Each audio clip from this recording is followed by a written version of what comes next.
मातीच्या ढेकळाला हात लावील, मातीच्या ढेकळाला हात लावील तर त्याचे सोने करील, आणि लाकडाच्या ओंडक्याला हात लावील, आणि लाकडाच्या ओंडक्याला हात लावील तर त्याचे पोलाद बनवील. अशी अद्भुत किमयागार. नमस्कार मंडळी, दीपा केळकर, दीप शब्दबुलमध्ये सर्वांचं सहर्ष स्वागत. भागाची सुरुवात अक्षरपुष्पाने करू. आजचं अक्षर ब. आजचं अक्षर ब. बहुत जाहले साहित्यिक कवी प्रतिभावान. बहुत जाहले साहित्यिक कवी प्रतिभावान. आज आपण ऐकणार आहोत प्रतिभा रानडे लिखित व्यक्तिवेध. व्यक्तिवेध. व्यक्ती जन्माला येते ती दोन गोष्टी घेऊनच. एक म्हणजे त्या व्यक्तीचे विधिलिखित नियती, आणि दुसरी गोष्ट म्हणजे त्याच्या जन्मजात वृत्ती प्रवृत्ती. या दोन्हीचे सूर जुळणारे नसतील तर त्या व्यक्तीसमोर आयुष्यभर मोठेच आव्हान असते. व्यक्तीची नियती जर दुर्दैवाचीच असेल आणि व्यक्ती स्वाभिमानी, आयुष्याबद्दलच्या उच्च कोटीच्या उर्मी बाळगणारी असेल तर हे आव्हान फारच मोठे असते. आपली नियती मुकाट्याने स्वीकारायची की त्या नियतीला आपल्या कर्तृत्वाने आपल्या मनासारखे वळण देण्याचा अविरत प्रयत्न करायचा. या निवडीवरच त्या व्यक्तीचे श्रेष्ठत्व ठरत असते. त्या व्यक्तीच्या आयुष्याचे व त्या पिंडांचे नाते शोधणे हे एक फार मोठे आव्हान असते. माणसाला आपले स्वतःचे आयुष्य आपल्याला हवे तसे स्वेच्छेने घडवता येण्याचे स्वातंत्र्य हवे असते. तर त्याच्या नियतीला त्याच्या या आशा आकांक्षांशी काहीही देणे घेणे नसते. माणसाची नियती त्याचे विधिलिखित स्वयंभू स्वयंपूर्ण असते आणि ते पूर्वनियोजित असते. ते कोण ठरवते हे कोडे अजूनही उलगडलेले नाही, उलगडणारही नाही. पण या दोघांचे नाते काय असते हे एक खरोखरच रहस्य आहे. नियती आणि स्वातंत्र्याची उर्मी यांचे खरे स्वरूप काय हे देखील गूढच आहे. या दोन्ही प्रश्नांची उत्तरे शोधायला लागले की लक्षात येते माणसाचे सगळे आयुष्य त्या दोघांमधल्या अनिवार्य संघर्षाला तोंड देण्यातच जात असते. त्याच्या या प्रयत्नात त्याला कधी यश मिळते, कधी अपयशच स्वीकारावे लागते, तर कधी अंशतः यश पत्करावे लागते. हा निर्णय नियती आणि अंतस्फूर्त उर्मी या दोन्हीमधल्या बलाबलावर अवलंबून असतो. कधी नियती वरचढ ठरते तर कधी अंतस्फूर्त उर्मी. पण अपयश आले म्हणून त्या व्यक्तीचे प्रयत्न खोटे ठरत नाहीत की त्या व्यक्तीचे महत्त्वही कमी होत नाही. त्या व्यक्तीचे महत्त्व ठरते ते त्या व्यक्तीने नियतीचे आव्हान कसे स्वीकारले त्यावर. नियतीपुढे शेवटी शरणागती पत्करावी लागली तरी त्या व्यक्तीचे हे प्रयत्न दैदिप्यमान असतील तर तेही त्याचे यशच असते. झाशीच्या राणीचे आयुष्य, तिचे विधिलिखित, तिच्या अंतस्फूर्त उर्मी यांचा विचार करायला लागल्यावर त्यांच्या परस्पर नात्यामधले रहस्य गडद होऊन जाते. त्याचा शोध घेऊ लागल्यावर नजरेसमोर येते ते राणी लक्ष्मीबाईचे चारित्र्य, तिची चारुता, तिचे चातुर्य, आणि त्यांची भूल पडते मनाला. शेवटी याच कसोटीवर राणी लक्ष्मीबाई श्रेष्ठ ठरते. आपली नियती मुकाट्याने मान्य न करता आयुष्यभर त्या दुर्दैवाच्या फेऱ्यातून सुटका करून घेऊन आपल्या आयुष्याचे श्रेयस आणि प्रेयस साध्य करण्याचा प्रयत्न करीतच ती जगली आणि वीराला शोभेल असा मृत्यू पावली. एका गरीब आश्रित ब्राह्मणाच्या पोटी जन्माला आलेली ही आई वेगळी पोरकी पोर वाढली ती दुसऱ्या बाजीरावांकडे. तिथे तिला खूप माया ममता मिळाली. विवाह झाला.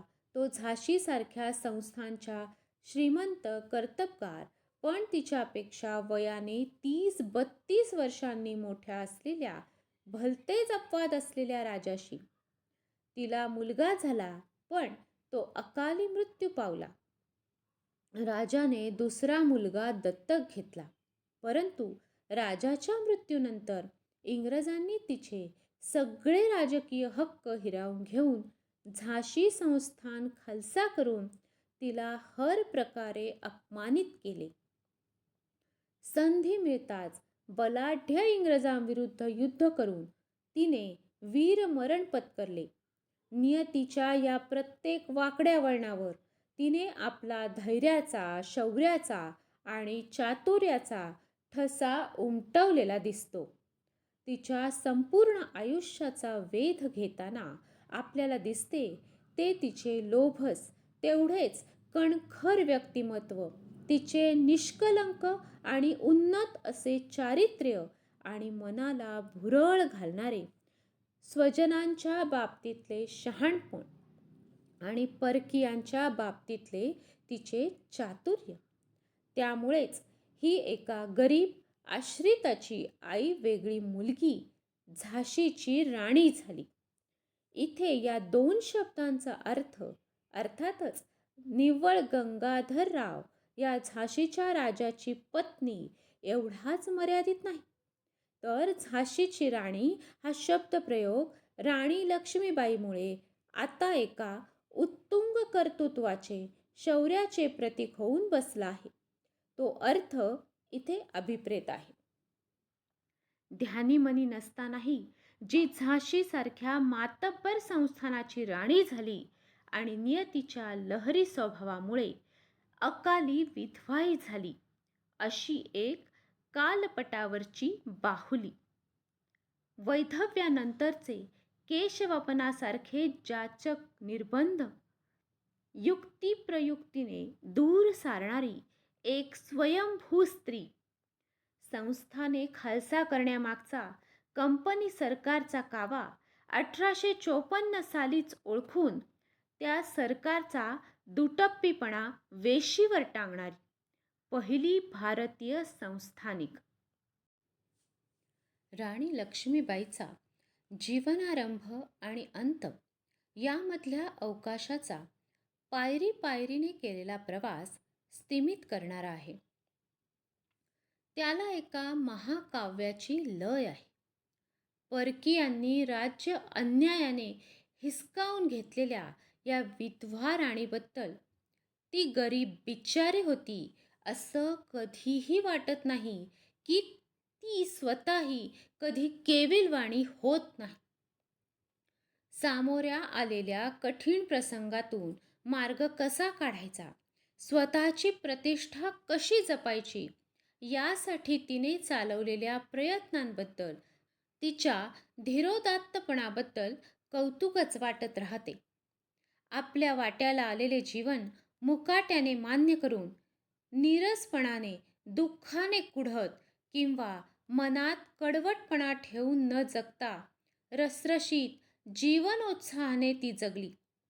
प्रजेची काळजी घेत त्यांच्यामध्ये जीवनोत्साह पेरीत जगली.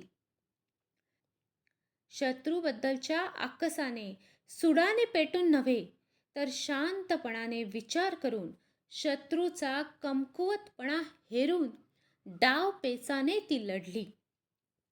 नियती विधिलिखितावर स्वार होऊन आपले आयुष्य आपणच घडवण्याची तिची प्रयत्नशीलता मनाला मोह घालते. माणसाच्या मनात उफाळून येणारी अंतस्फूर्ती आणि त्याची नियती यांच्यामधून निर्माण होणारी संघर्षाची वाट काटेरी असते. त्यासाठी सर्वस्व अर्पून प्रयत्नांची पराकाष्ठा करावी लागते. त्यातूनच निर्माण होतो तो दुःख, निराशा आणि त्याच वेळी अभिमानही निर्माण करणारा, दया नव्हे तर करुणा कर असा यातनामय प्रवास. या प्रवासाचा शेवट असतो तो परमगंभीर अशा मृत्यूमध्येच. तेच मानवी जीवनाचे चिरंतन सत्य असते.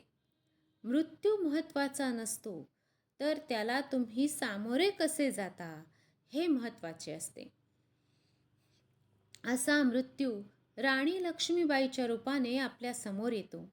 तिच्या अल्पशा आयुष्यात एकापाठोपाठ एक कठीण प्रसंग आले, समस्या समोर आल्या. त्यांना सामोरे जाताना तिला शिव अशिवमधून निवड करायची होती. आपल्या राज्याचा स्वाभिमान, स्वतःचे स्वत्व जपायचे होते. सत्य असत्यामधले पेच प्रसंग, तणाव सोडवायचे होते. त्यासाठी तिची संयत बुद्धी, स्वाभिमानी वृत्ती, न्याय, प्रेरणा, योग्य अयोग्याची निवड यावरच्या निष्ठेनेच तिला बळ दिले. त्यामुळेच शेवटपर्यंत लढत राहून शेवटी ती मृत्यूला धिटाईने, शांत चित्ताने सामोरी गेली. तिच्या अशा मृत्यूमुळेच तिच्या आयुष्यभराची स्वाभिमानी वेदना शांत होते आणि आपल्या मनात अत्यंत व्यापक अशी उत्कटता दाटून येते. ती एक प्रकारची अनिर्वचनीय अशी अनुभूती असते.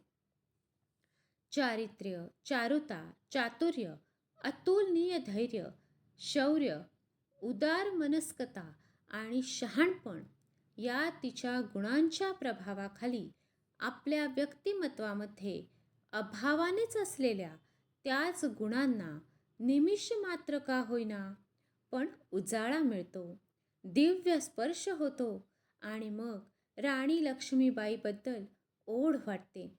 त्या ओढीमुळे निर्माण झालेली तिच्या मृत्यूबद्दलची वेदना आणि एका वेगळ्याच पातळीवरचा आनंद यांची सांगड बसते आणि एका उदात्त अशा मुक्कामाला जाऊन पोचतो आपण.